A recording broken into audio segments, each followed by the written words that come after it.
man may labor and toil to attain a certain kind of leisure in retirement, and then find that after all, he yearns for the old busy days and the old occupations he had thought himself so glad to leave. I had already begun to miss the daily toil of my previous employment when tout à coup I was flung back into the midst of the most perversely fascinating work that there is in the world, the study of human nature.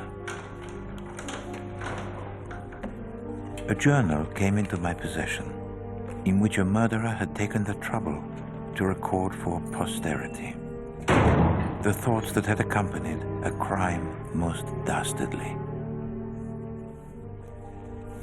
Rarely have I come across such bitterness, such envy and contempt of others, such haughtiness misplaced.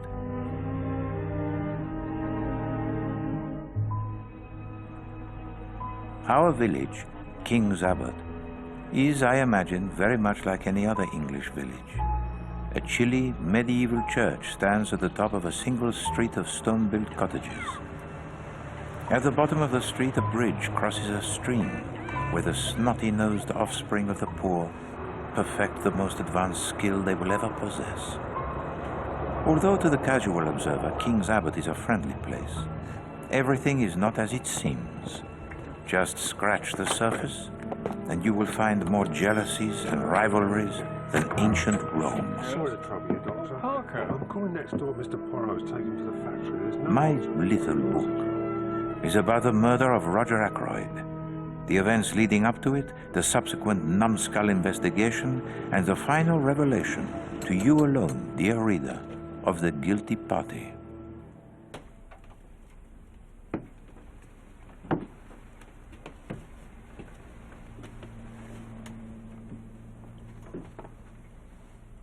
Hello?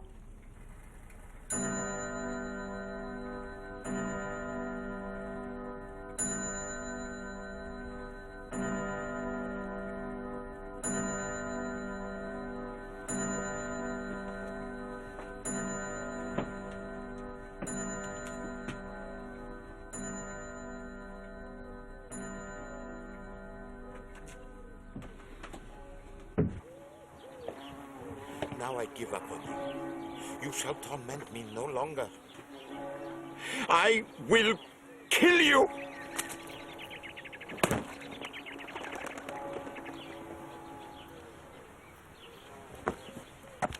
Sacre!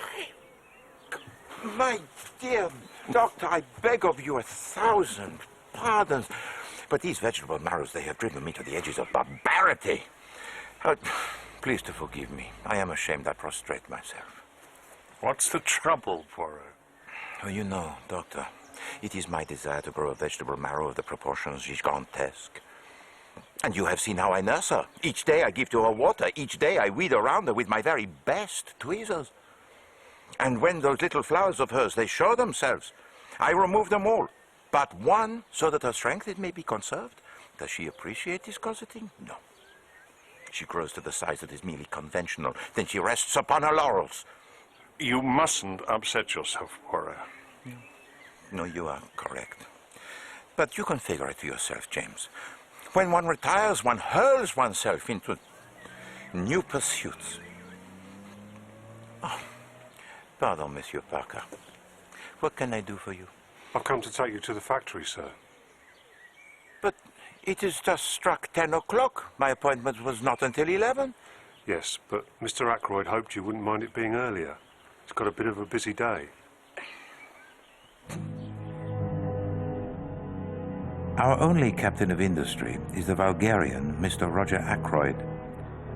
The factory from which Ackroyd's ill-gotten wealth emanates encapsulates the life we lead here. Ferment and turmoil.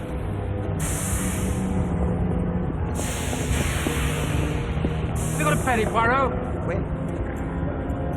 Thank you. Show Monsieur Poirot what your assay can do, Ted.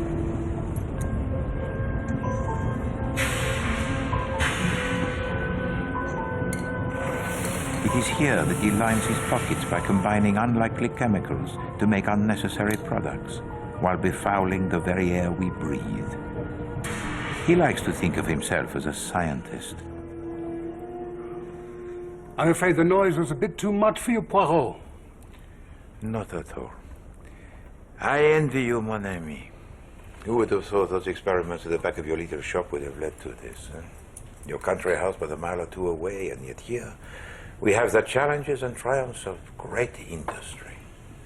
I'm eternally grateful to you for that first loan, Poirot. Oh. And you can't say you're not without your own triumphs. And now you've got your reward, the peace and quiet of the country. Your garden. You don't regret retiring down here, then? Oh, no, not at all. For 30 years I was exposed to the dark side of life, It takes its toll, you know. I'm sure it does. And now, as you say, I have my reward. Excuse me, Mr. Ackroyd. What is it, Raymond? Mr. Peyton is here, sir. Mr. Peyton. Your stepson, sir. I know who Mr. Peyton is. Thank you, Mr. Raymond. Let him in. Why is it I can't stand that fellow? Eh bien, now I must return to King's Abbot. Thank you very much, my friend, for showing to me your factory magnifique. I can't understand why you haven't been here before. You've been here nearly a year now. But all in all, this has been a good week for me. Oh. Read your newspaper on Saturday morning, Poirot, under forthcoming marriages. You mean your stepson, Mademoiselle Flora? Please to accept my congratulations. Ah, Ralph, my dear boy, you remember Monsieur Poirot? Yes, of course.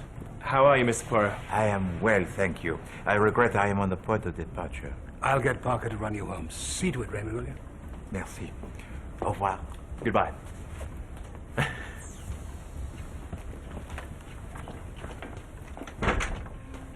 What are you doing here? With his ill-gotten gains, Ackroyd has built himself a truly ostentatious house, spending a fortune on architects and surveyors' fees, no doubt.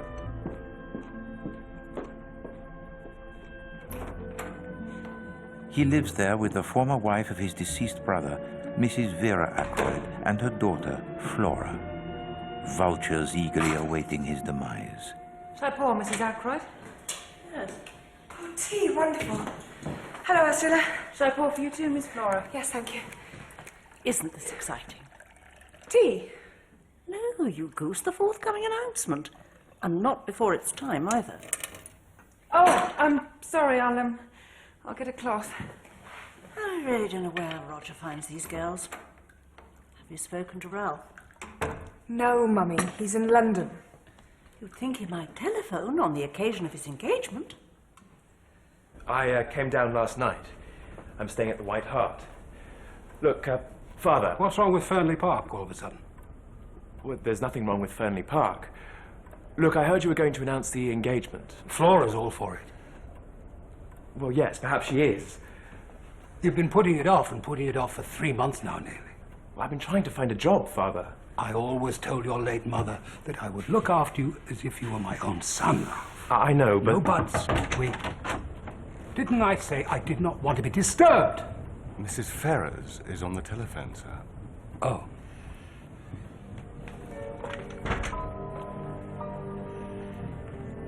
Hello? Roger, it's Dottie. I've got to see you. There's something I've got to tell you.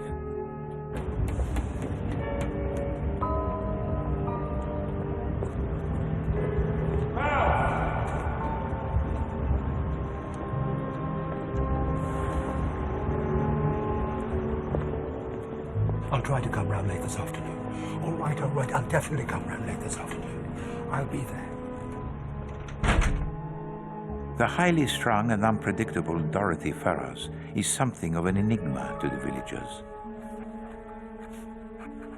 She lives alone in considerable comfort, thanks to the wealth she inherited from her late husband, a sot who died in suspicious circumstances last year.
Not Shepherd.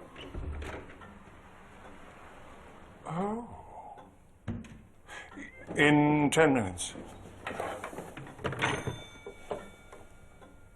Who was that? Inspector Davis.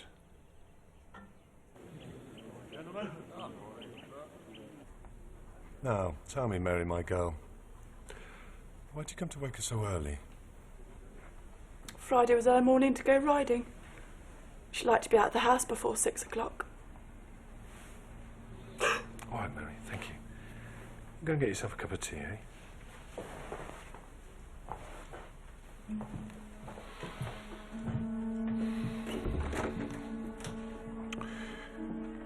Vernal. You think it's suicide? Ask me after the inquest. It's almost a year since her husband died, isn't it? Almost exactly. Did you find a note? Not yet.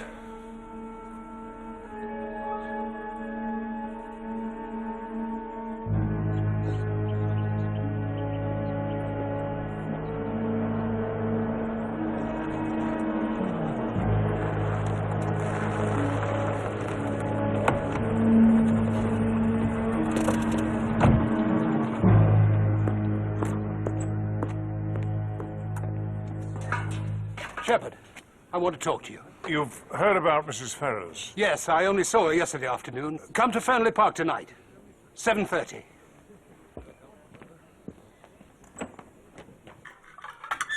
I've been thinking about Dottie Ferrers. No. She must have taken the Veronal on purpose.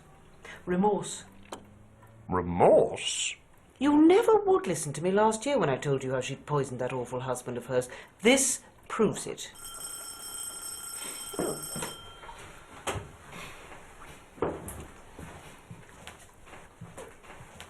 Oh, hello. Please do come in. Thank you. We have a visitor, James. Oh, pardon, Doctor, you're at your luncheon. No, we've just finished. Ackroyd's come round with a little job for you. Oui, ma pendule de voyage. Pendule? Ah, carriage clock. How say you, James? Perhaps I have overwhelmed her? No, looks as if she just needs a good clean. Ah, I'll do what I can with it. it is good, I think, to have the hobby, no? Well, you've got your garden for it? Yes.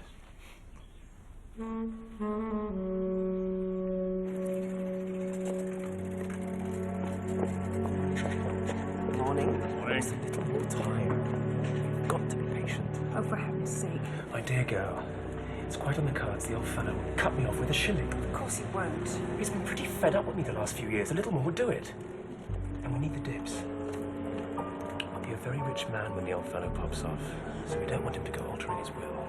Then why are you staying here, not at Fernley Park? Look, leave this to me. Don't worry. Why?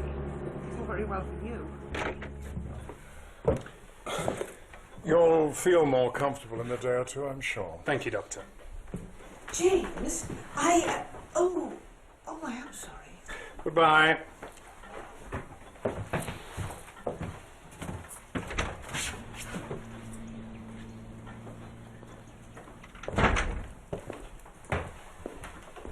He wasn't on your panel. No, my dear sister, cash. I saw something quite peculiar just now. Really? First of all, Ralph Peyton is here and staying at the White Hart. Staying there? Staying there, and he was talking to a girl.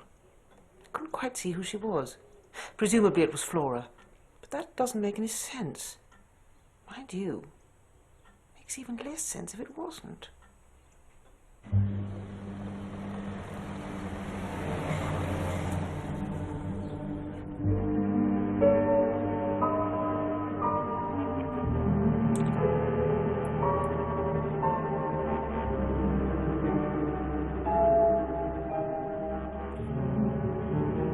There is evil in this village, Poirot. Downright evil. Well, tell me what has happened, mon ami. You didn't know Ashley Ferrers, did you? No. No, I believe that he had died before I arrived here. Yes, I thought so. After he died, there were all sorts of rumours flying about. Well, this sometimes happens in a small town. Anyway, the coroner said gastritis, exacerbated by acute alcoholism, then peritonitis, and that was that. Until yesterday. Yesterday I found out he was poisoned. Poison? Look, I might as well tell you this, Poirot. I've been, well, in love with Dorothy Ferris for years. She telephoned me yesterday, very upset, wanted to see me. She broke down completely. She told me everything. Her hatred of that brute of a husband, her growing feelings for me, and the dreadful means she'd taken to poison. Murder. Cold-blooded murder. I see. The terrible thing is, she must have seen the shock in my face. I mean, I couldn't disguise it. I drove her to suicide. But it was reported that her death was accidental. You must not blame yourself, mon ami. I know, but she also told me something else. It seemed that there was one person who'd known about the murder all along and was blackmailing her for huge sums. And do you know who was this person? She wouldn't tell me his name. As a matter of fact, she didn't even say it was a man, but, well, they're not going to get away with it. You intend to hunt down this blackmailer? If only Dottie had left a note, she might have given a name. Roger, you must be careful. Thank you, Ursula.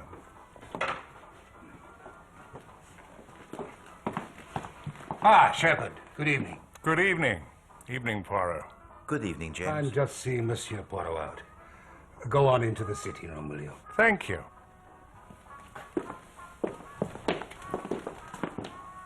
Thank you, Monsieur Parker.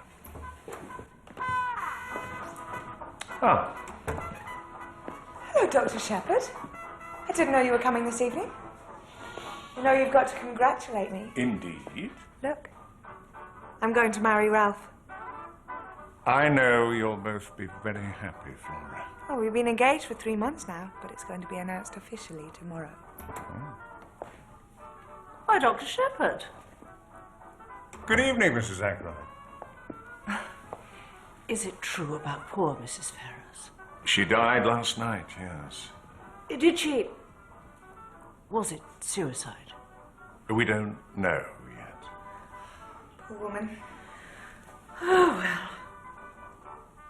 Life must go on, I suppose.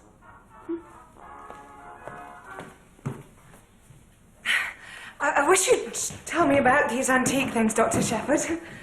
I'm sure you know what they all are. Well, just because I'm an antique myself.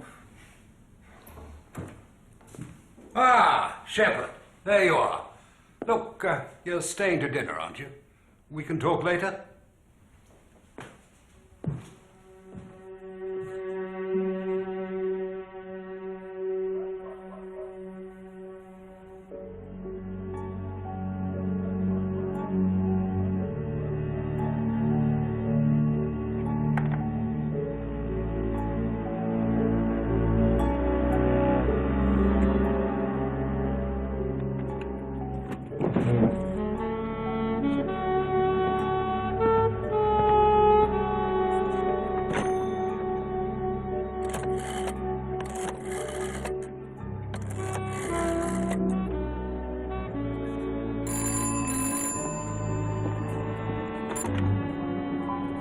Fernley Park? Is Monsieur Roger Ackroyd available? No, he's at dinner at the moment, Mr. Poirot. At dinner? Yes. Could I leave a message for him to call me back? I'm at my cottage. I'll ask him to call you. And Monsieur Parker, will you be sure to give him the message now? Certainly, sir.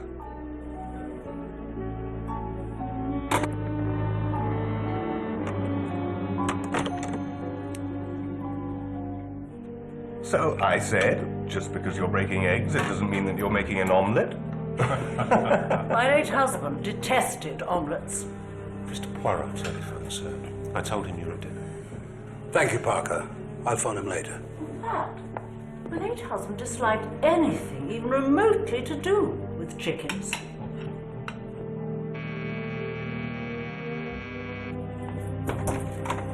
Last post. Feels like it too. Thanks, Barney.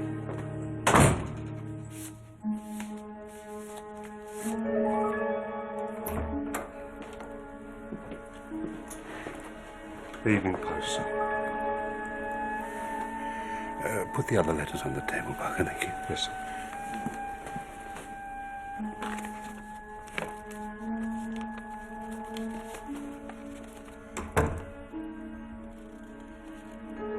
My dear, my very dear Roger. There is one thing a murderer may rely on for protection, that the account of every witness will be radically different from the account of every other, even though all were present on the same occasion. I trust you enjoyed your dinner, Dr. Shepherd. Indeed I did. Thank you, Parker. Oh, I'll just go and say goodnight to the ladies. Yes, sir.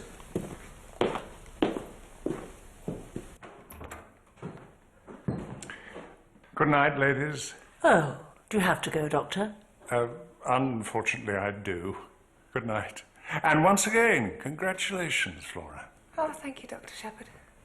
Good night.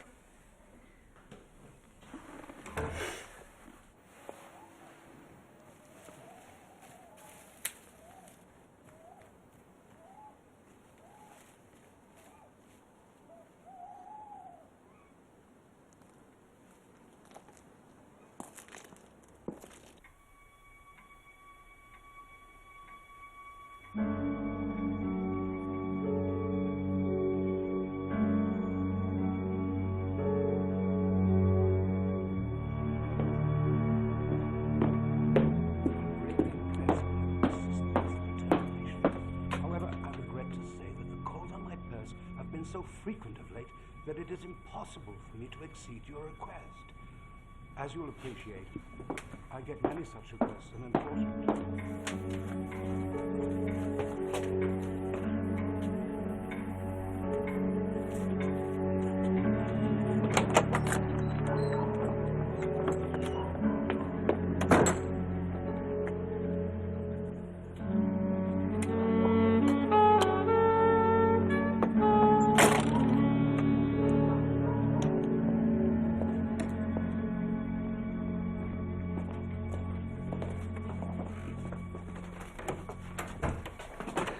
Parker, Mr. Ackroyd says he doesn't want to be disturbed tonight. Oh, very well, Miss Flora.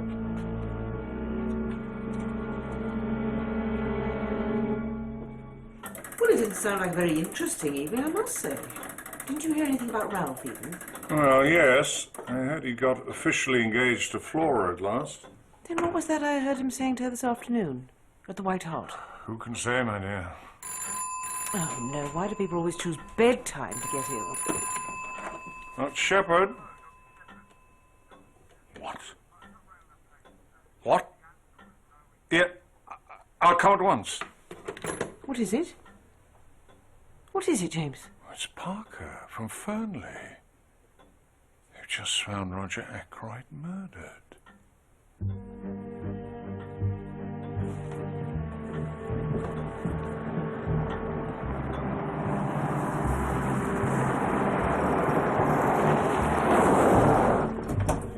Yes, sir. Where is he? Beg pardon, sir. Have you called the police? The police, sir?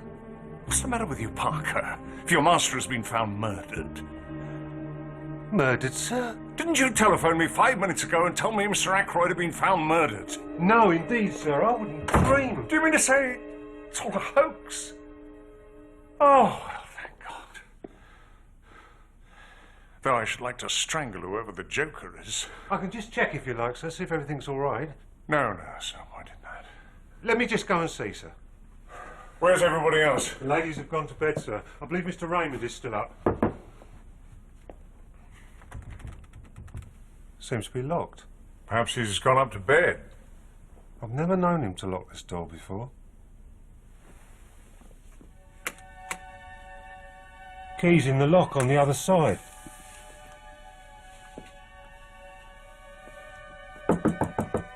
Ackroyd! Ackroyd! He may have fallen asleep.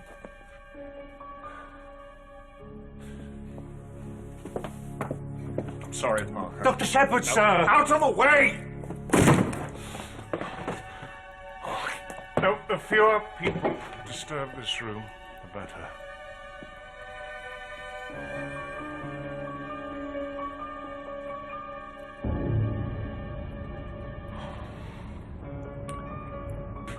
Ring the police station, Parker.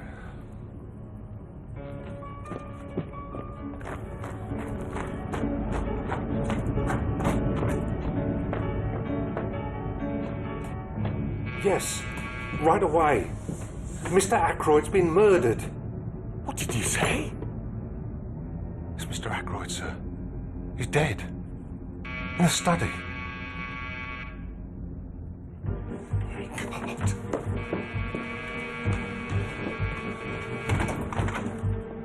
What are you doing here? Oh, I'm sorry, Mr. Poirot. You better come in. Thank you. I was just telephoning the police. What has happened, Monsieur Parker? Mr. Ackroyd's been killed, sir. Murdered.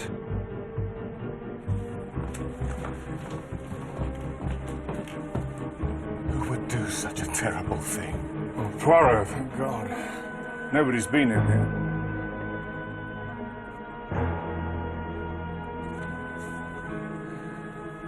What do you think, Poirot?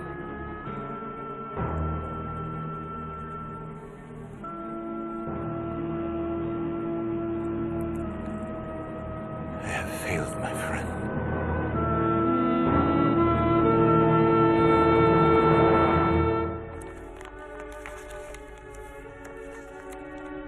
Our local police are a constant source of harmless amusement. A year ago, they could not even see that the death of Ashley Ferrars was murder. This time, they will probably claim that Ackroyd committed suicide. Ackroyd was in such a strange mood all day. Mrs. Ferrars dying hit him badly. Good evening, gentlemen.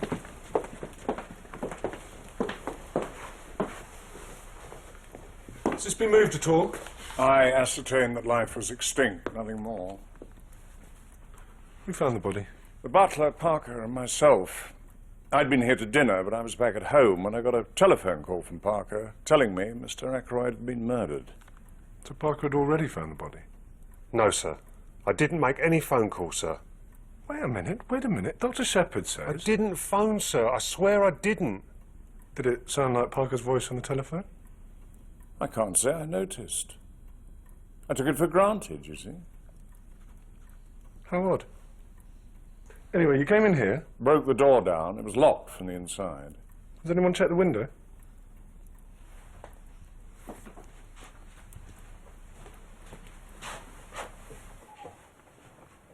Well, this is the way the murder came in, all right, and went out. Look, footprint. Made by a boot with a rubber sole, sir. When was Mr. Ackroyd last seen alive? I left at 9 o'clock. He was certainly alive then. He was alive at 9:30. I heard him talking in the study. Who was he talking to? Don't know. At the time, I assumed it was Dr. Shepherd. But in fact, you'd already left. Did you ever hear any of the conversation? Just a fragment. Mr. Ackroyd said something like, "The calls on my purse have been so frequent of late that it is impossible for me to accede to your request." I didn't hear any more. But a demand for money may be important. If you'll excuse me, Inspector Davis. Miss Flora saw him after 9:30. I saw her leave the study at 10:10. Send someone to get her, will you? Yes, sir. I don't know you, sir. What's your name? This is Hercule Poirot, Inspector. The famous detective. Oh, yes? What are you doing here?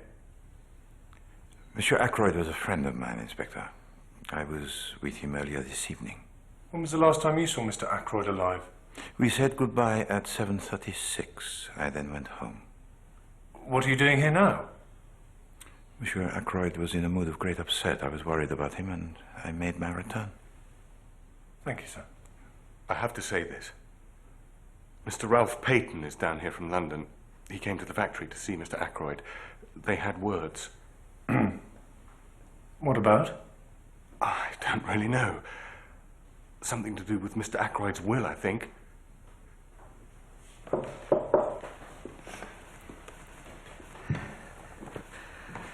this is awful. It can't be true. Miss Ackroyd, I'm afraid I'm going to have to ask a few questions. Parker says he saw you coming out of your uncle's study at 10:10, is that right? Do you think I am a murderer? Mademoiselle, if you please, to sit. Please.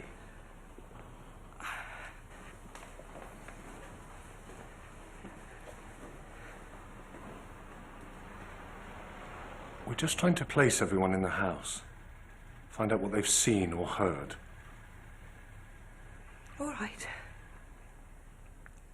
Yes, I did go in to say goodnight to Uncle Roger. At 10:10. I don't know. Yes, about then. Was he alone?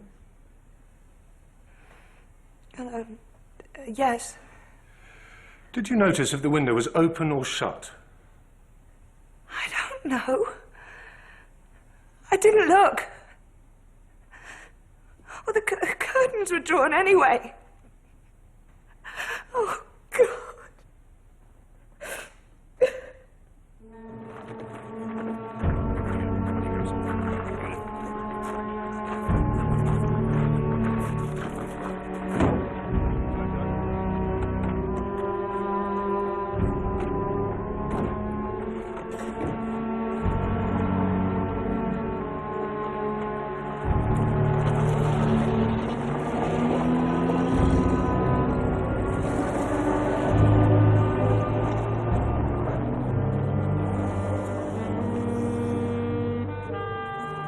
Can I drive you home, Poirot? No, merci. I prefer to walk.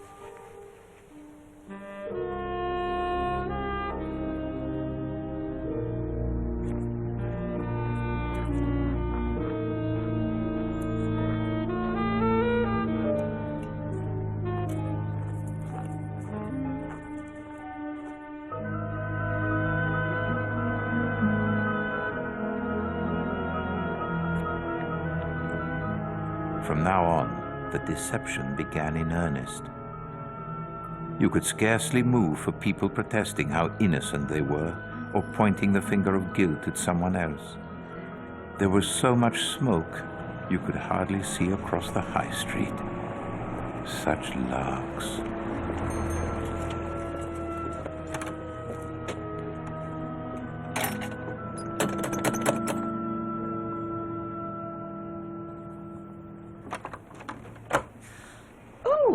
Hello, Flora. I came to see Mr. Poirot. Is he in? Well, he's terribly upset, actually. My brother's with him now. We both came round. Who would do a thing like that to such a man, James? Well, it's difficult to say. The question was a rhetorical one, mon ami. It's Flora. Oh, Mr. Poirot, I'm sorry to burst in on you. Mademoiselle? But the police think that Ralph murdered my uncle. He didn't do it, Mr. Poirot. He really didn't. I cannot help you, mademoiselle. But you're a detective. Your uncle was Monsieur Poirot's friend, Flora. In any case, mademoiselle, I am now retired. I work no longer. I'll pay you. I'll find the money somehow. It's not a question of money. Come on, old girl. What am I going to do? What am I going to do? Where's Ralph now? I don't know. Not exactly. Uncle Roger told me yesterday he was staying at the White Hart. But he's not there now. They told me he left in the middle of the night. But he's left all his things behind. I see. No, you don't see. Ralph may have done some foolish things in the past. But he wouldn't murder anyone. Mademoiselle, I cannot help you as you wish. But I will go to the Inspector Davis and speak on your behalf. That may do some good. Between ourselves, Chief Inspector, my money's on Ralph Payton's stepson. He's... That foreign gentleman to see you, Inspector. I don't want to be disturbed. I will take only 5 minutes of your time, Inspector. I know that voice. Chief Inspector Japp! I knew the name King's whatchamacallit sounded familiar. Oh, my dear friend! Poirot.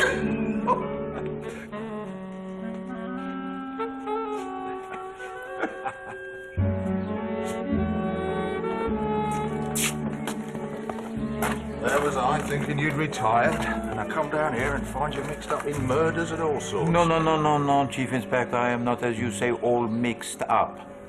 No, Monsieur Roger Ackroyd was my very old friend, and that is all. Yeah, but you're going to help us out, though, aren't you? Help me talk to all these cabbage bashers. No. Chief Inspector, I have been idle for too long. Oh, come on, Poirot. Be like old times.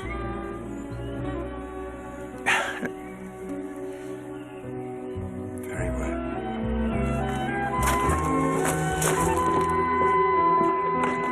But only on the outskirts.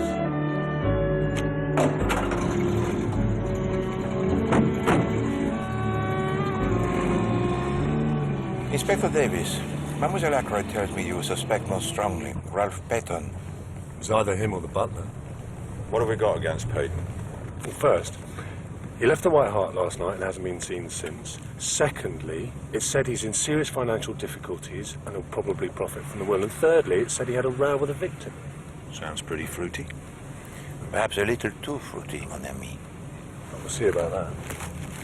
Got here a pair of shoes which we got from the White Hart. I'm going to compare them to the footmarks on the windowsill. Has anyone seen any suspicious strangers hanging around it? Any strangers calling on Mr. Ackroyd at all over the last week or so? Yes, there was. That young man called himself a salesman on Wednesday. He was in with Mr. Ackroyd a good hour. No. That was a perfectly innocent salesman. He came to the factory trying to sell dictaphones, and Mr. Ackroyd had him come here to demonstrate. Mr. Tufnell, his name was. Yes, all right. Now, let's get back to the events of last night. There was something, though, last night, Chief Inspector. Yeah? I was on the terrace outside the sitting room, smoking at about 9:30, and I saw... well, I thought I saw a woman disappearing into the bushes near the summer house. But just a gleam of white, you know. No idea who it was? I'm not even sure. It could have been just a trick of the moonlight, you know. Yes, all right, thank you. Now, when you, Dr. Shepherd, and you, Parker, break the door down, you are confronted by the sight of Mr. Ackroyd dead in this chair. Quiet. If I may, Chief Inspector. Of course. Thank you. Is this room exactly as it was then?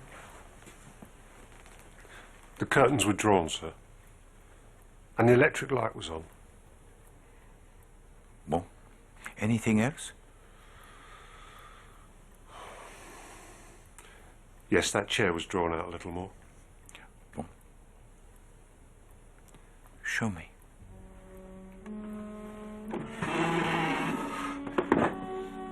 Voilà ce qui est curieux.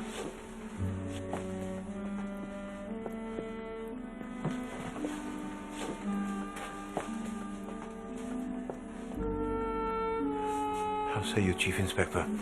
No one would sit in a chair in such a position, I fancy. Well, it's an odd place for it to be, all right, but I can't see that it's very important. No, it is completely unimportant. That is why it is so interesting. These shoes match the marks on the windowsill precisely. Of course they do, Inspector. Of course they do. For the moment, Ralph Payton is the chief suspect. If Muddy Shoes could convict, they'd have him swinging from the gallows by the morning. There is only one problem. The spineless Lothario is nowhere to be found. I hope Mr. Ackroyd build this house, you know. Design it and everything. These modern houses, you see, generally they don't have the facilities for staff like proper houses. Mr. Ackroyd, he wanted it just so. He was a good employer, no? He could be short with you, could Mr. Ackroyd, but he was always fair. We shan't see his like again. No, indeed. Tell me, Monsieur Parker, what is your opinion of the secretary, Monsieur Raymond? He's a bit of a stick, to tell the truth, Mr. Poirot, but he's all right. It's just that he told to Inspector Davis last night that he overheard Monsieur Ackroyd talking in his study at 9:30. I am not disposed to believe him. I don't know about that, sir. I don't think Mr. Raymond's the type to tell an untruth. But there is something, I mean, I haven't mentioned it before, but it's been nagging away at the back of my mind like. It was usually kept in the display case in the sitting room. I'm sure it was in there just before dinner last night. Excuse me, Chief Inspector. Monsieur Parker would like to show to us something. Monsieur Parker? It's these. They came in the Evening Post last night. So what? Well, there were 5 when I brought them in. Now there are 4? I noticed particularly because these are all business sort of letters, and there was one more, personal one, handwritten, dark blue envelope, quite distinctive. Perhaps Mr. Ackroyd put it in his pocket. Was any such letter discovered on the body, Inspector? No. So this will be the French windows into the sitting room.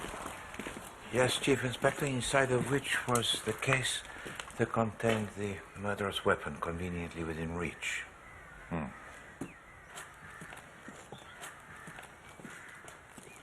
And along here, no other window overlooks the terrace till we come to the study of Monsieur Roger Ackroyd.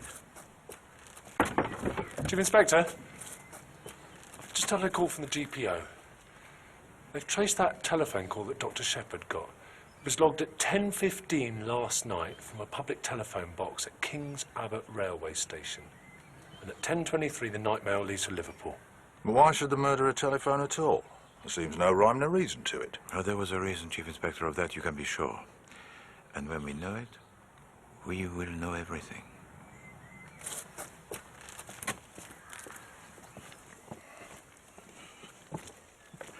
Everyone tells me it's been fine and dry here for a fortnight. So how did those muddy footprints get on the windowsill? Oh, that is easy, Chief Inspector. See you there? The gardener has left dripping the tap. Oh, yeah. Ah, there's the same footprint again. You see also there the footprint of the lady? Well, there's plenty of women in the house. Come, Chief Inspector. Let us investigate together the summer house.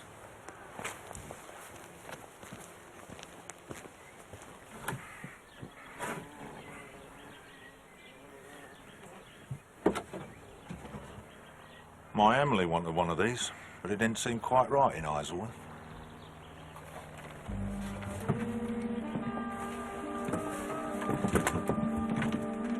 What you got, Poirot?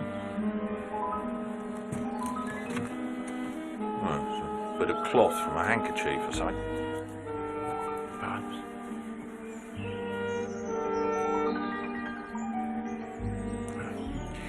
Remember this, Chief Inspector. The good laundry, it does not starch the handkerchief.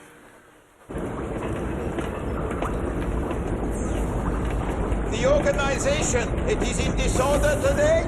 Because of Mr. Ackroyd's absence? Hardly. His guiding hand, it is not missed. Mr. Ackroyd's guiding hand is more likely to hold things up than... I'm sorry, I shouldn't have said that. But the truth is, I handle all the day-to-day running of the business. Not that I got any thanks for it.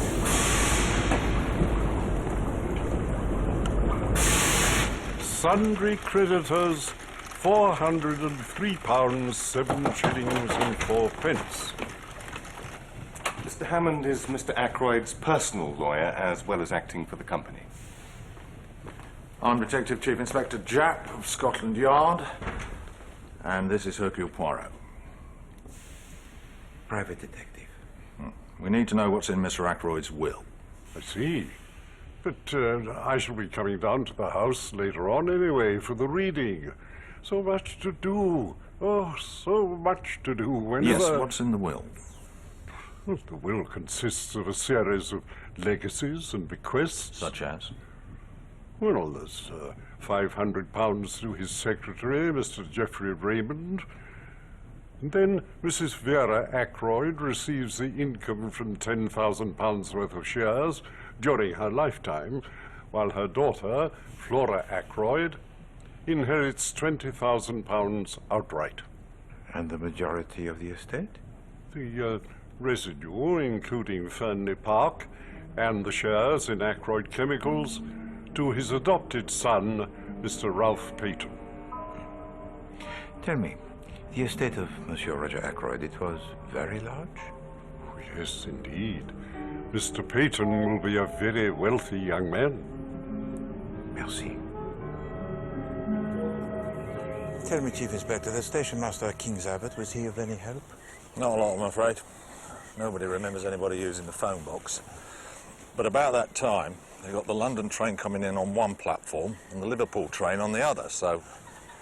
Was there anyone seen to board these trains? Well, the porter remembers a young man getting on the train to Liverpool. He thinks. Mind you. Voila. She looks pretty browned off. Right. Let us go and cheer her up, Chief Inspector.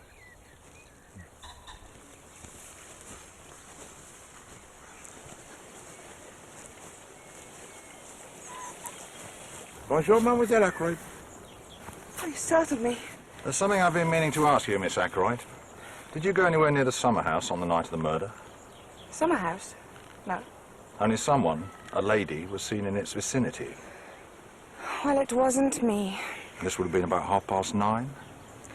Thank you, mademoiselle. You have been most helpful. I've got to get back to the house anyway.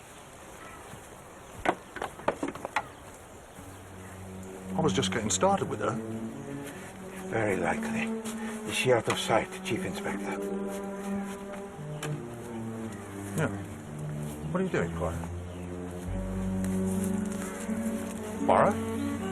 Always, one must keep the eyes on the alert, mon ami. One little glint in the sunlight. Voila. There's a wedding ring. Yes, indeed. Woman's probably, by the size of it. Very likely. Do you think this will stain? Funny place to find a wedding ring. Oh, hang on. There's an inscription. From R. March the 13th. Do we know who R might be? No.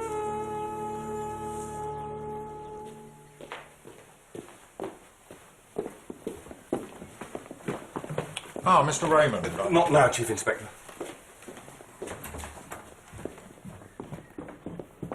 What's going on, Parker? I don't rightly know, sir. Something's gone missing.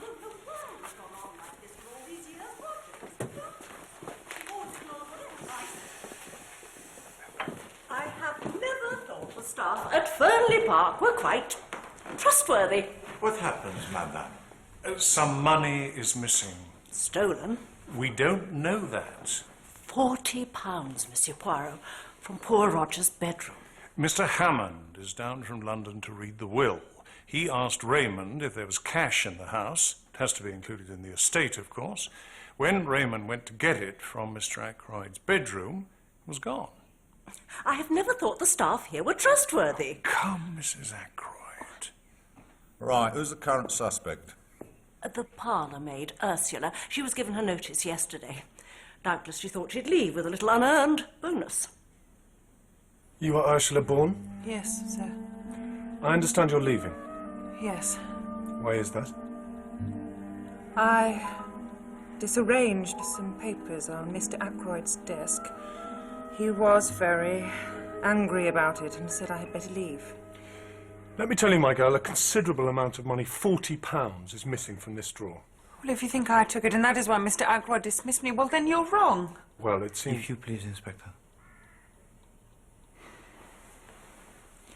Mademoiselle Ursula, it was yesterday afternoon that Monsieur Roger Ackroyd dismissed you, was it not?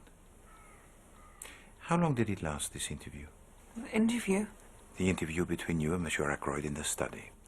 10 minutes, 20 minutes, half an hour? Something like that. Half an hour? Well, not longer, certainly. Merci, mademoiselle. Not one flipping penny.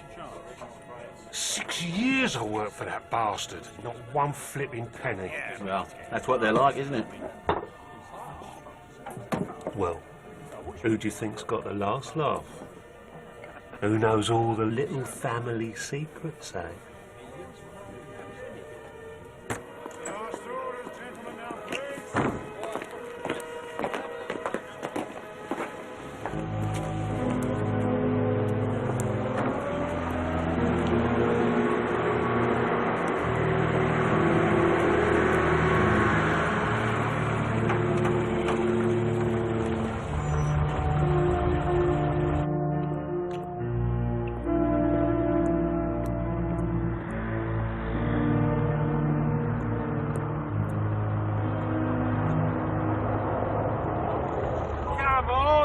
Plenty of room. Come on. Come on, you bastard. Plenty of room.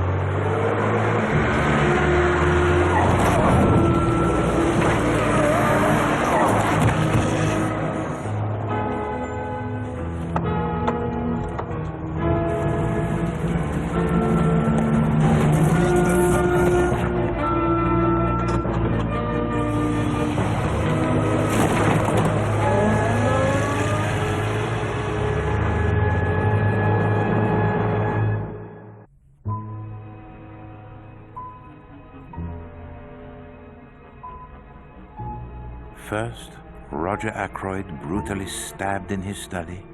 Now his manservant Parker, deliberately run down by a motor car. Has the killer no mercy?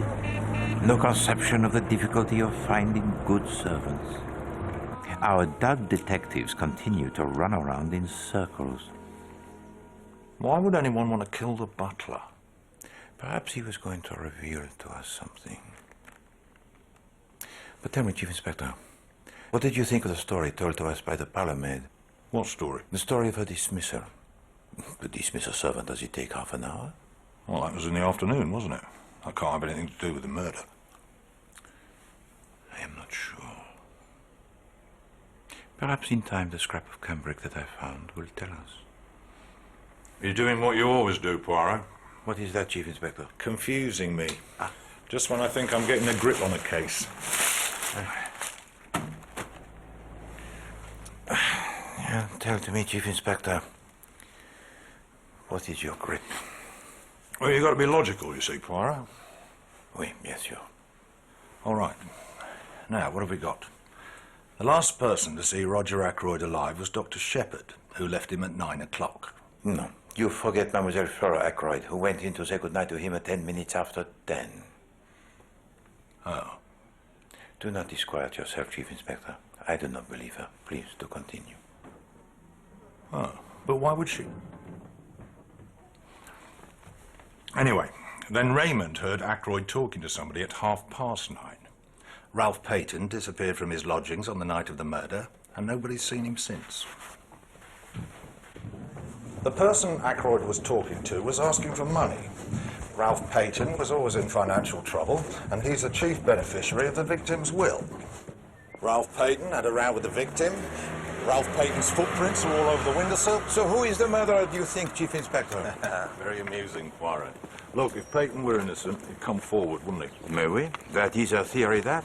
Certainly, you have the little gressels of a kind. But it leaves unaccounted a great deal. What, for instance? The chair that was moved. Oh, not the chair again. No, it was pulled out, it was pushed back.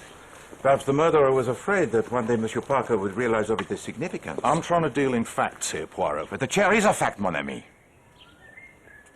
As are the telephone call, the wedding ring discarded, the 40 pounds missing, and the murder of Monsieur Parker. Why, Hercule? Madame Shepherd. Isn't it terrible about poor Parker? Won't you introduce me to your friend? Yes, of course, madam.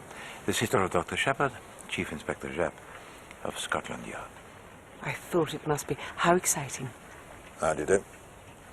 Mind you, I don't think that Roger Ackroyd ever knew about Parker's drinking. Something for you two sleuths to think about, though, eh? Excuse me. Madam. Bye. Blimey. Decidedly, it is time for Poirot to act. Merci. Mademoiselle Ursula, rest here, if you please. Doctor, asseyez-vous là. Thank you.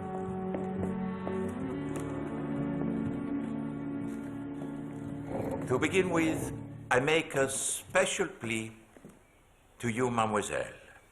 To me? Oui. If you know the whereabouts of Monsieur Ralph Peyton, I beg of you most earnestly to persuade him to come forward. Monsieur Poirot, I swear solemnly to you, I have no idea where Ralph is.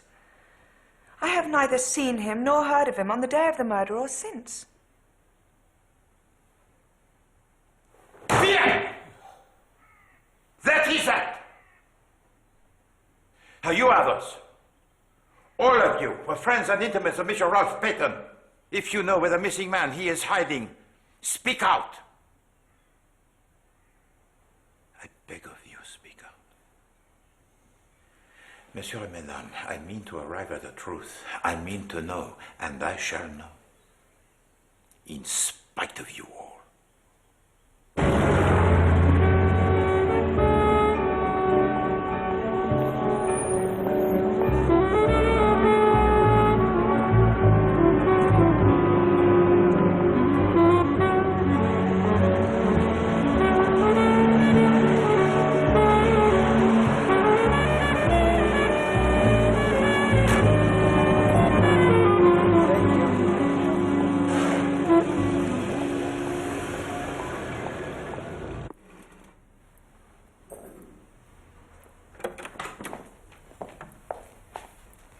Mr. Poirot, Madame Folliot, Hercule Poirot.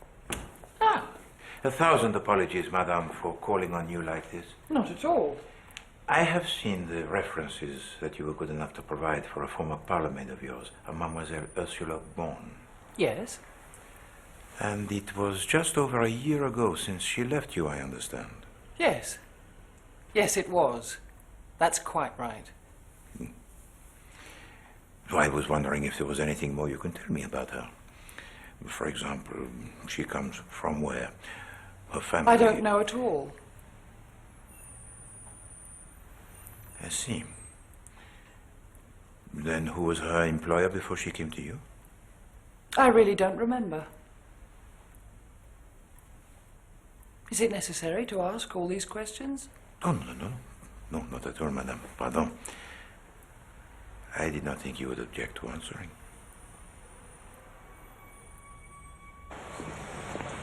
Taxi! The News Chronicle in Fleet Street, s'il vous plaît.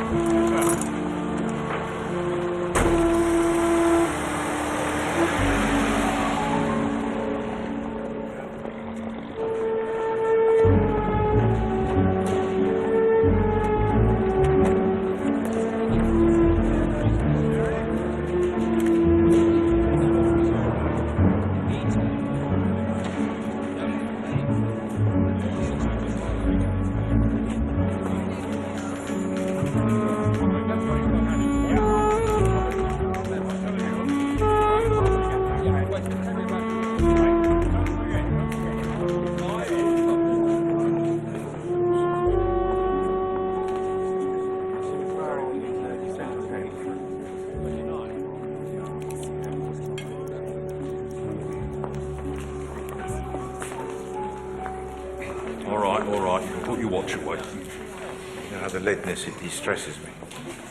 Mr. Hammond? Good day to you, Chief Inspector. This is indeed a treat. So much choice, I'm staggered. What did you discover at the apartment of Monsieur Peyton? Absolutely nothing. A bed, a table, a chair. Nobody's been there for a week. Did you get for me the list of nursing homes?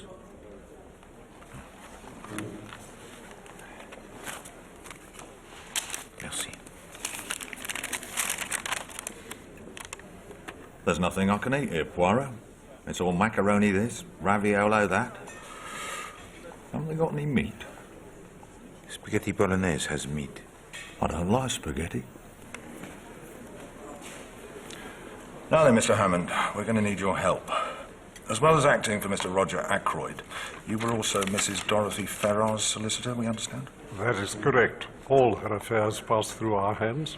You see, Monsieur Hammond, Monsieur Ackroyd believed that Madame Ferrars, she was being blackmailed.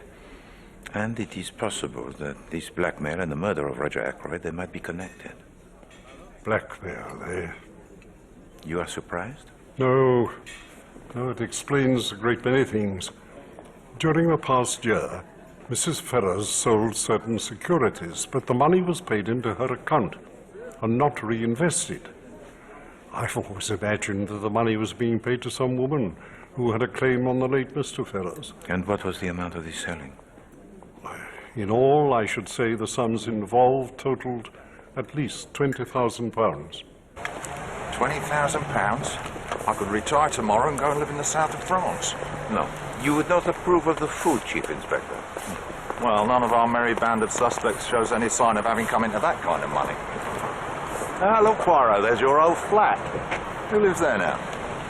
No person. It is still mine. No. Wait, I didn't know that. Well, let's go and have a look round. No. In any case, I do not have my keys. Yes, you do. I wondered why you wanted to walk this way. Come on.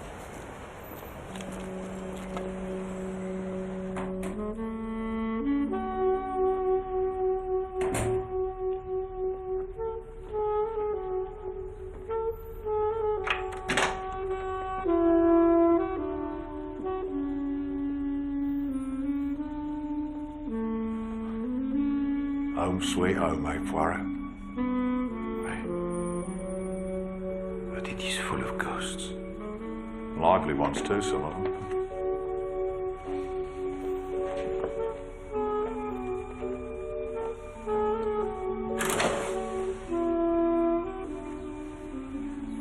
You know, Chief Inspector, this visit to London,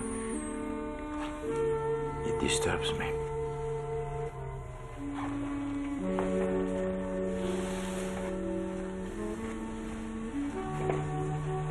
This.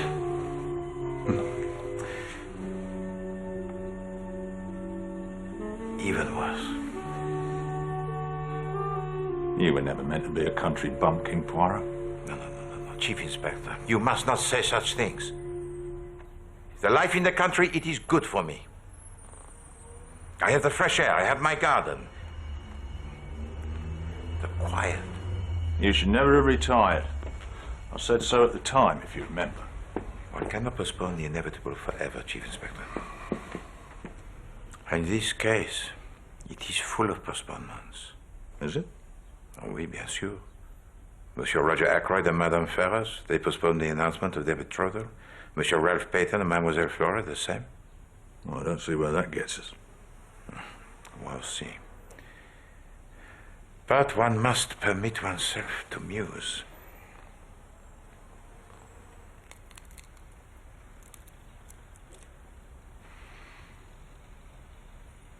From our March the 13th. Perhaps Monsieur Roger Ackroyd and Madame Ferrars, they married in secret. Why would they do that? Or Ralph Peyton and Mademoiselle Flora, the same. Well, that's more likely. But why keep it secret? Who else do we know with the initial R? What about Mr. Raymond? Monsieur Raymond? No. I do not think that Monsieur Raymond is the marrying kind, Chief Inspector. No. You see, we do keep coming back to Ralph Peyton. Of course, the ring might have nothing to do with the case. But I can't understand why he doesn't come forward. Has it not occurred to you, Chief Inspector, that Monsieur Ralph Payton, he could be dead? Dead? No. Well, I hope not for Flora Ackroyd's sake, if nothing else. What did you mean the other day when you said you didn't believe she'd seen her uncle at 10:10? Allons-y, Chief Inspector. We must catch the train.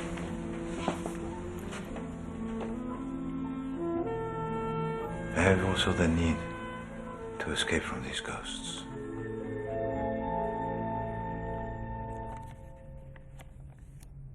By now, the cracks were beginning to appear.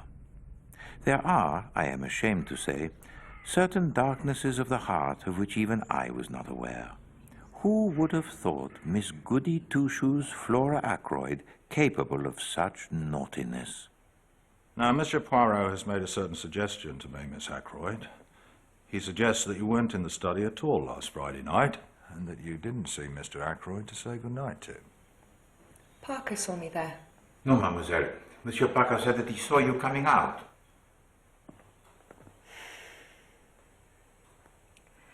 You have no idea what my life has been like since we came here. Wanting things, scheming for them, lying and cheating. Running up bills and promising to pay. I hate myself when I think of it all. That's what brought us together, Ralph and I. I understood him because I'm the same underneath. We're not strong enough to stand alone, either of us.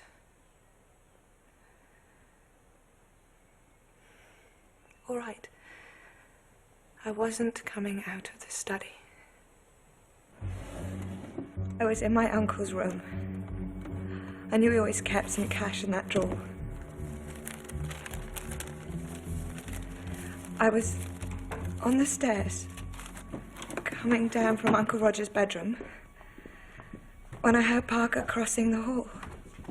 So I pretended that I was leaving the study. Parker, Mr. Ackroyd says he doesn't want to be disturbed. Oh. Very well, Miss Flora.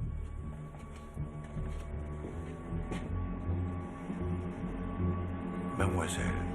I took it all right! £40! I'm a common, vulgar little thief! Now you know!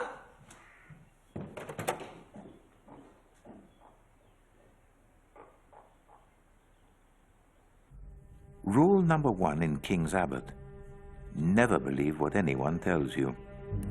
So what could the sleuths do but start again? Back they went to Dorothy Farrow's house for another rummage through her sad existence. She really was the cause of all this fuss. Madame Ferrars had been your patient for many years, James. Had she seemed to you recently distressed? She was a very sensitive person, you know. Not many people understood her. But you did. She confided in me to a limited extent. Excuse me.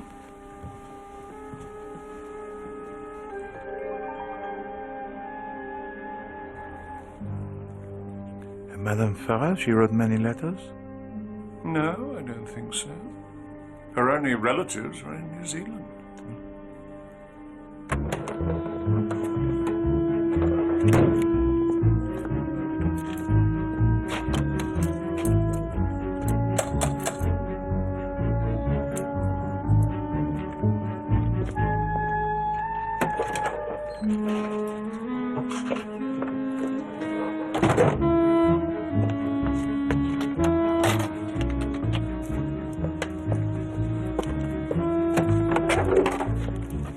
Bonjour, madame.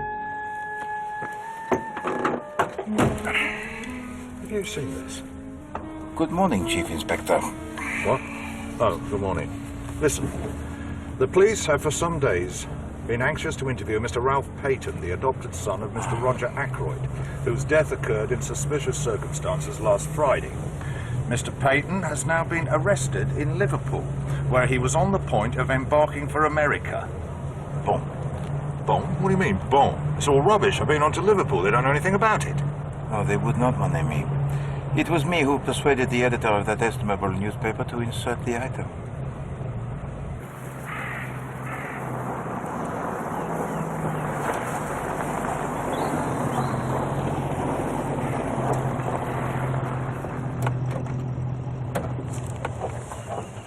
Well, we'll see if you're right, Poirot.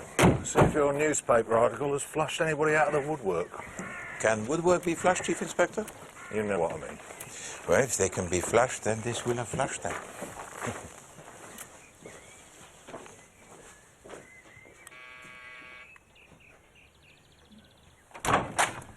I'm sorry. Have you been waiting ages? We're at 6s and 7s. What with Parker not here and Ursula not being well. She's unwell? I say unwell, but she just won't come out of her room. You can hear her crying away. Merci.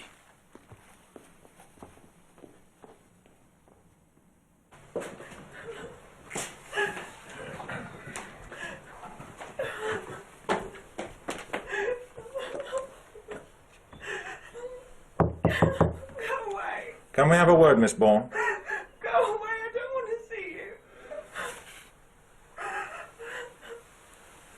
Mrs. Peyton? It is me, Hercule Poirot.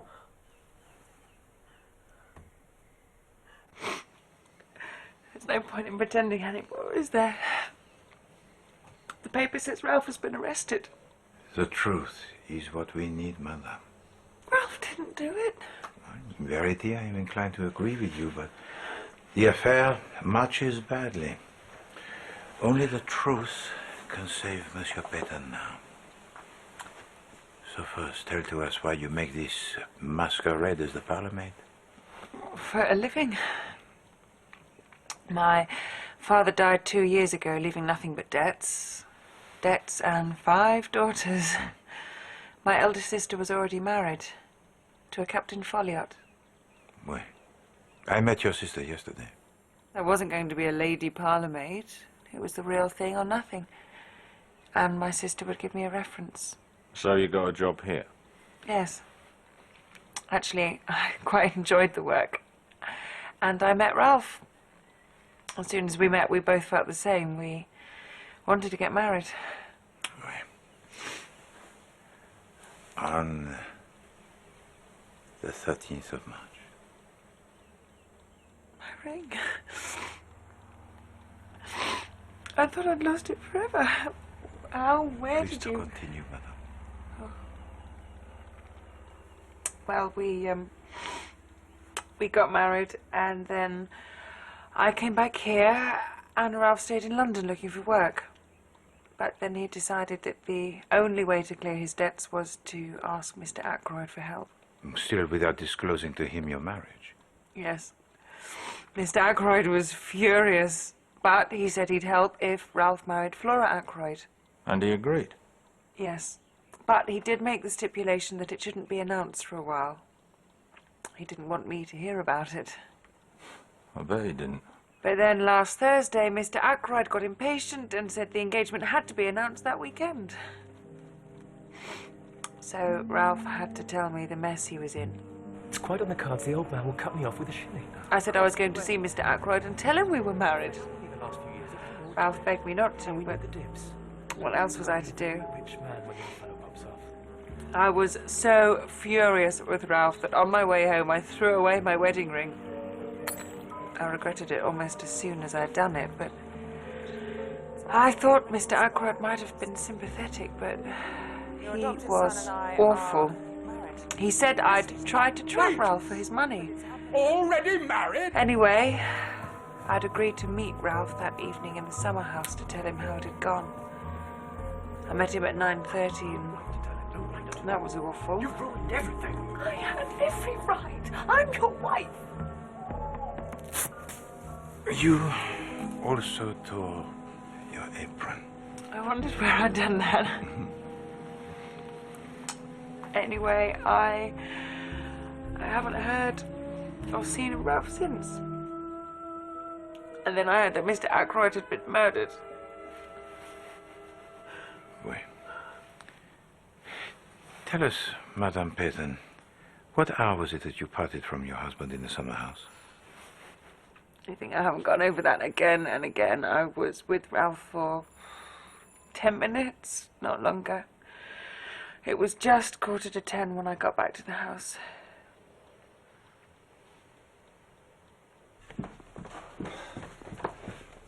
There you are, Monsieur Poirot. I was just trying to find you. There's a phone call for you. For me? Yeah.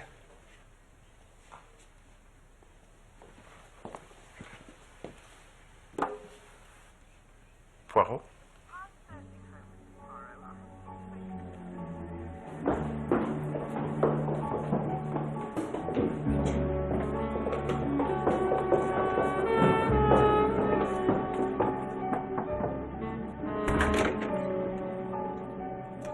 Ah. Mr. Smith. I thought that I would find you here.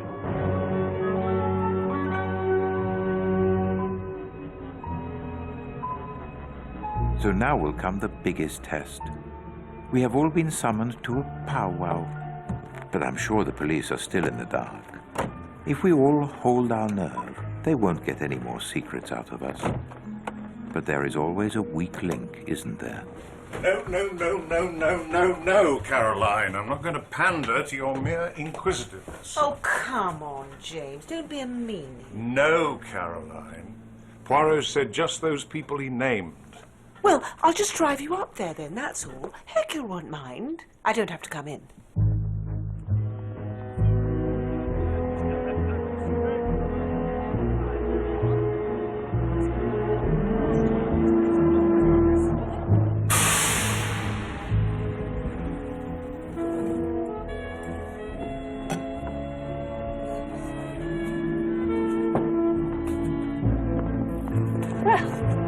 I don't see why we have to be at his beck and call.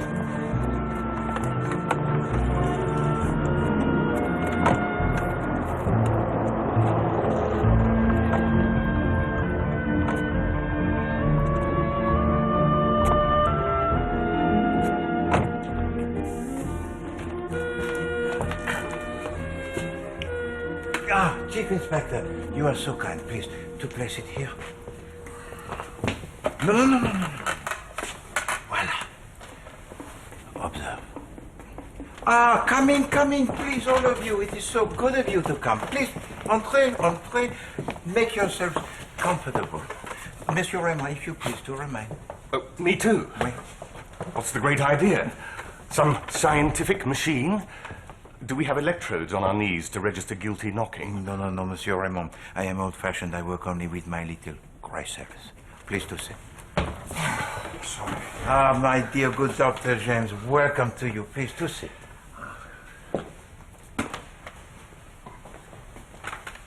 You know, of course, Chief Inspector Japp'le. Good evening.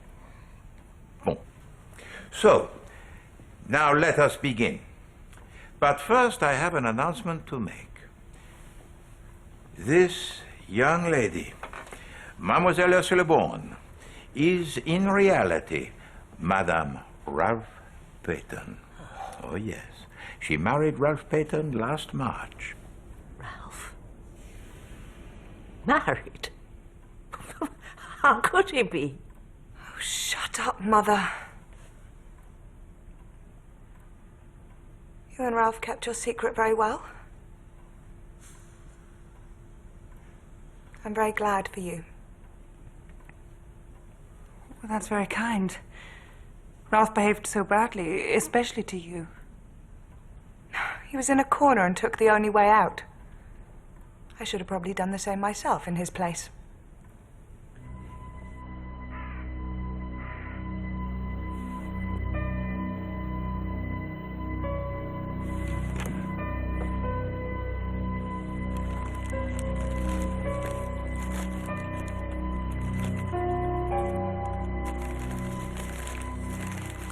Each person here had both the motive and the opportunity to kill Monsieur Roger Ackroyd, and because he knew too much, Monsieur Parker. Madame Ralph Peyton might well have hoped to clarify her own situation if the uncle of Mademoiselle Flora did not exert pressure on her to marry Ralph Peyton. Monsieur Raymond resented the unwillingness of Monsieur Roger Ackroyd to grant him more authority in the factory, and of course, Madame Ackroyd and Mademoiselle Flora both hoped to profit from the will of Monsieur Ackroyd. I don't like this. I'd much prefer to go home. You cannot, madame, until you have heard what Poirot has to say. Please to sit.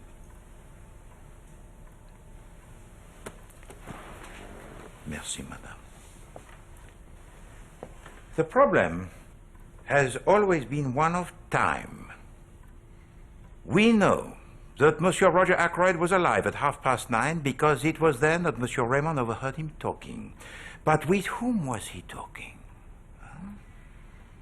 Certainly it was not to Monsieur Ralph Peyton, whom we know was at that time in the summer house with his wife. So with whom? From the very beginning of this case, I have been troubled by one thing.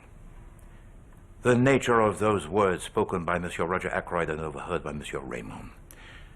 The calls on my purse have been so frequent of late that it is impossible for me to accede to your request.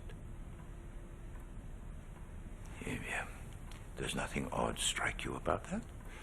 Sounds more as if he's dictating a letter. Exactement. A dictaphone, is that what you think? But it doesn't change anything. Mr. Ackroyd was alive at 9:30 since he was speaking into his dictaphone.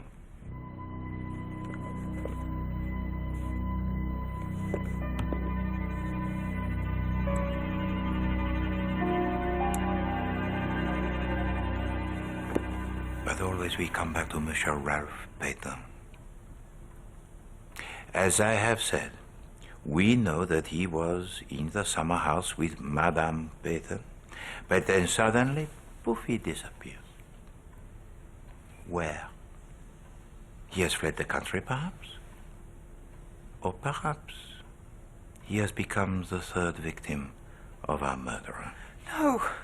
Or perhaps someone is helping him to conceal himself from the police. But who and where? A hotel? No, far too public. A boarding house? No, certainly the same. I have it. The private nursing home. Chief Inspector Japp'le made inquiries and discovered that there were in the area 2 nursing homes, and at one of them there had been admitted early on Saturday morning a certain Mr. Smith. But Ralph would never run away. We can ask Mr. Smith himself. Ralph. Ralph!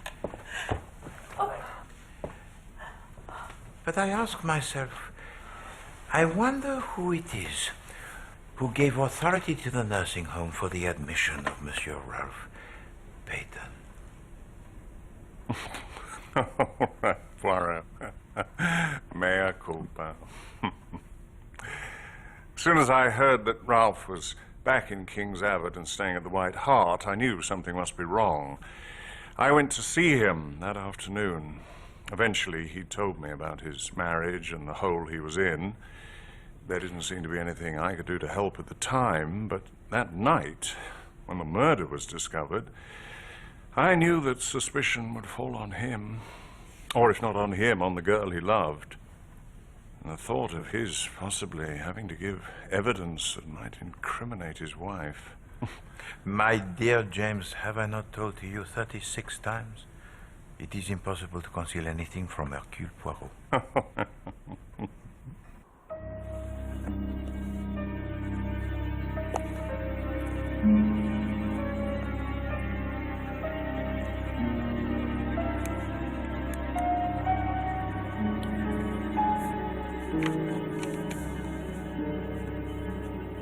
I know precisely who murdered Monsieur Roger Ackroyd and poor Monsieur Parker, and how it was done. And this tells to me all. What is it? It is a wireless message from a steamer on her way to the United States. And tomorrow, the good Chief Inspector Japp'le will make his arrest.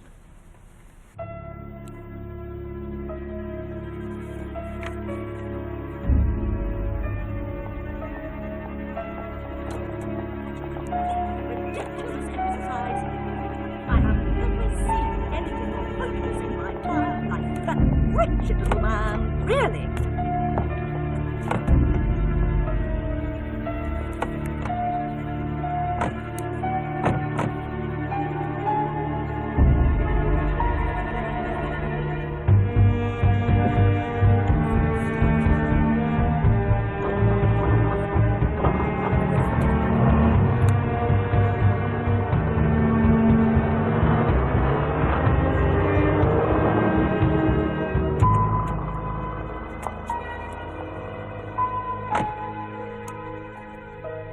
Now look here, Poirot.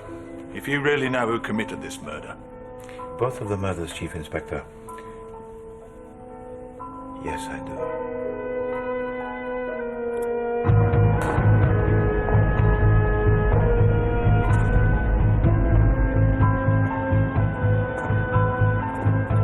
Well, who is it?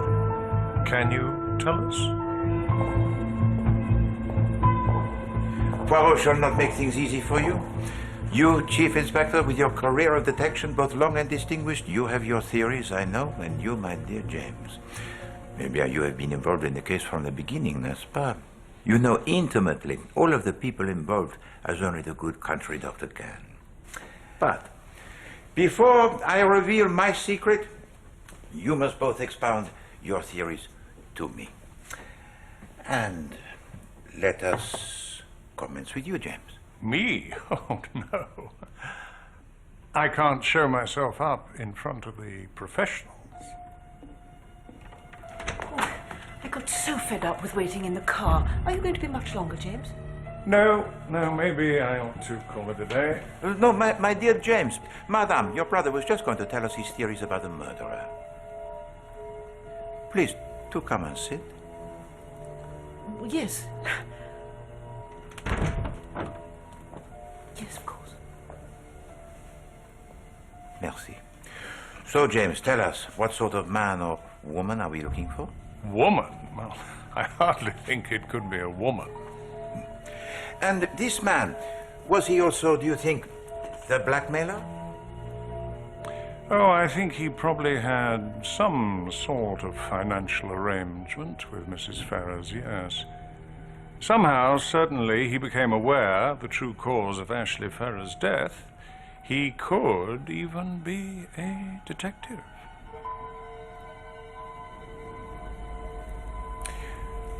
But perhaps as a doctor, you would have been also situated most ideally, n'est-ce pas?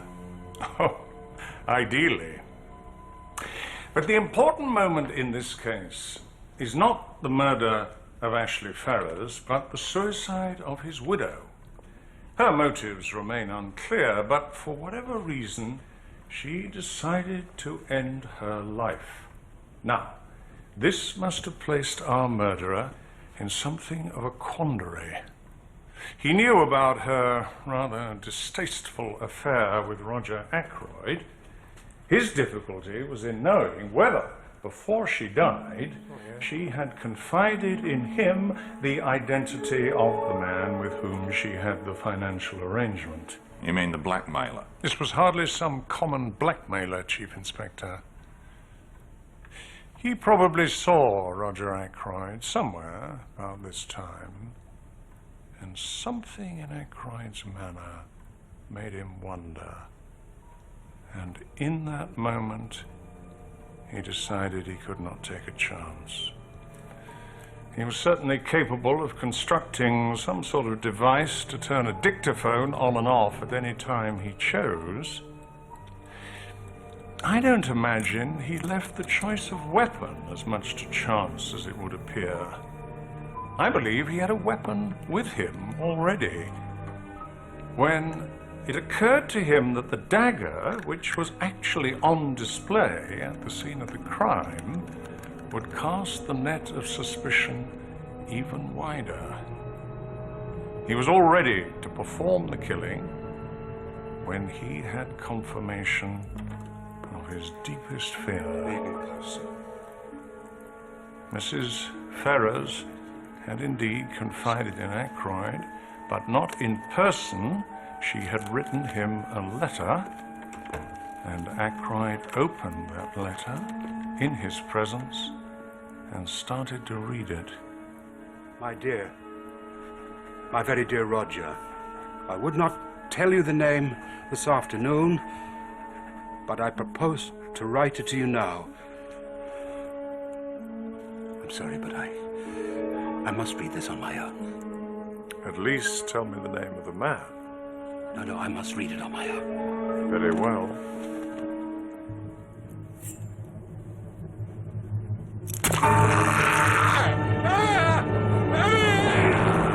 And in that letter, Madame Ferrers had named the blackmailer, had she not? I've been reading this book I found in the car, James. It wasn't blackmail. Don't say any more, James. Oh, come now, James. The man had bled Madame Ferrers white. Dorothy Ferrers was an adulterous, murdering bitch. She lorded it over us. And all the money she had, she never worked for it, nor did her drunk of her husband before her. They were idle, useless parasites. Stop it, James. No! They didn't know what it was like scrimping and saving year after year, never able to afford a holiday. On call day and night to every idiot with a bilious attack for miles around. You've no right to stand in judgment on me. Blackmail, you call it blackmail? The law wouldn't punish her, would they? So I did.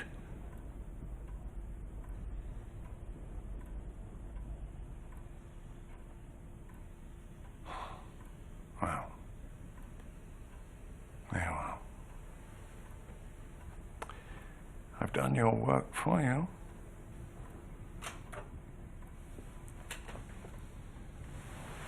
Sorry, Caro. Killing Ackroyd was easy. The knife was sharp, and I knew just where to strike.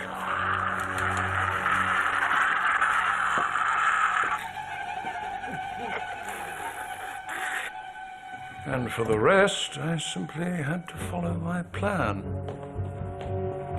First thing to do was make sure everyone remembered me leaving the house. Oh, I'll just go and say goodbye to the lady. Yes. I drove away, but parked the car a little way down the drive. Then I had to make it look as if Ralph Peyton had entered through the window. He was a pathetic, profligate fellow. I knew Ackroyd had bought a dictaphone and had been using it. Now I was going to use it to arrange for Ackroyd to speak from the grave. And then the business of the chair, which so intrigued you all.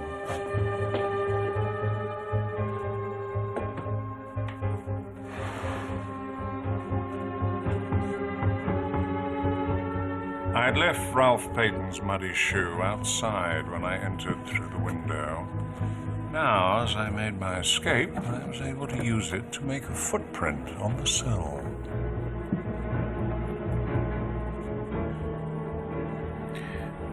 And then, of course, the dictaphone did its work.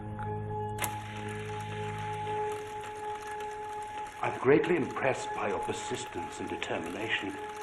However, I regret to say that the calls at my purse have been so frequent of late that Which convinces us that Monsieur Roger Ackroyd was alive at 9:30, by which time you were safely back at home, awaiting the telephone call from the patient whom you had persuaded to take part in what you had told him was a practical joke. Yes, you did well there, Poirot. I was quite surprised when you showed us your telegram from the ocean liner. Well done. Thank you. I needed the excuse of his phone call, you see, to ensure that I was first on the scene when the murder was discovered. Please, sir. What's the matter with you, Parker? If your master has been murdered? Murdered, sir? No, the fewer people disturb this room, the better. I'd carefully calculated the position of the chair so that the dictaphone would be hidden from anyone standing in the doorway. Ring the police station, Parker. When I'd sent Parker to telephone for the police, I had ample time to remove my contrivance and put the chair back in its accustomed place.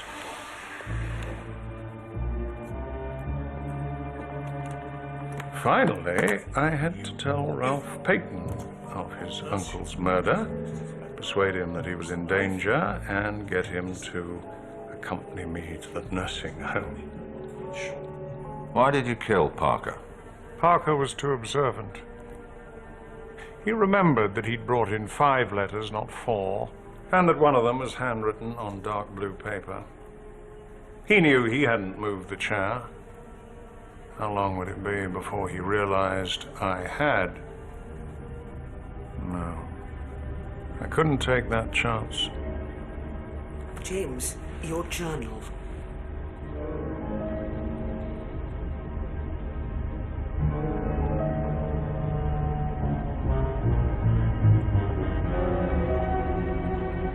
James Shepherd, I'm arresting you for the murder of Roger Ackroyd.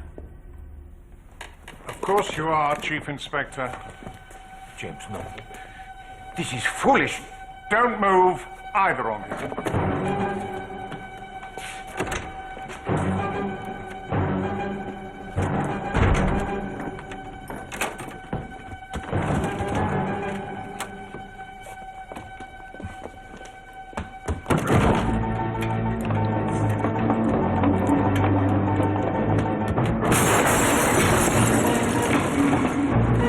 Are you all right, Chief Inspector?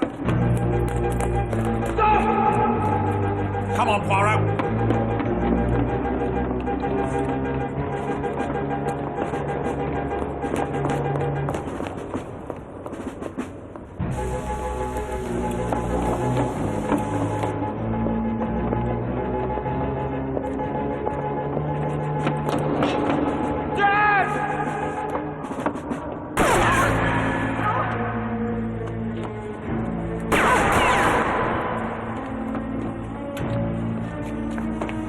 That's 3.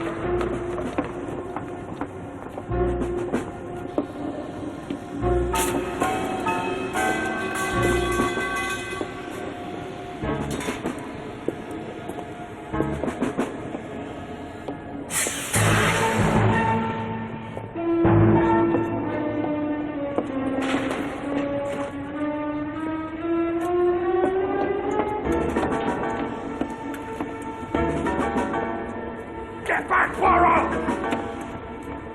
James, no! Don't make me then! Plenty of time for heroics when he runs out of ammo. That's 5. 1 more to go.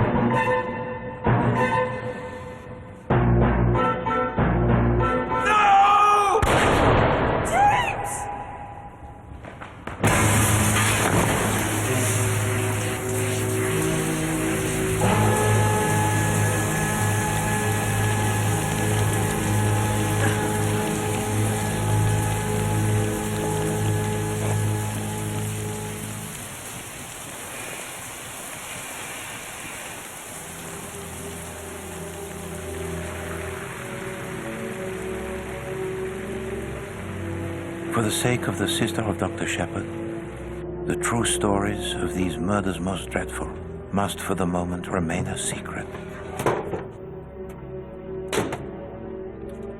A last favor, if you will, to a man I once looked on as a friend. I thought I could escape the wickedness of the city by moving to the country.